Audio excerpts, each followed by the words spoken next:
number of people were taken to the hospital, and one was extricated after a two-vehicle accident on Rockford's far northwest side this morning. It happened around 6 o'clock at the intersection of Meridian and Highway 70. That's Trask Bridge Road or Kilburn Avenue. The driver of the SUV that careened off the road and into a grove of trees needed extrication. The extent of the driver's injury is not known. The driver of the pickup truck involved was not seriously hurt. Two others in the vehicles were also hospitalized as a precaution.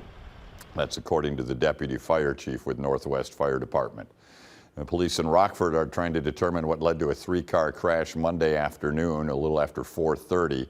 It was at East State and Welty Avenues. Officials there say at least two people were taken to the hospital. Extent of injuries is not known.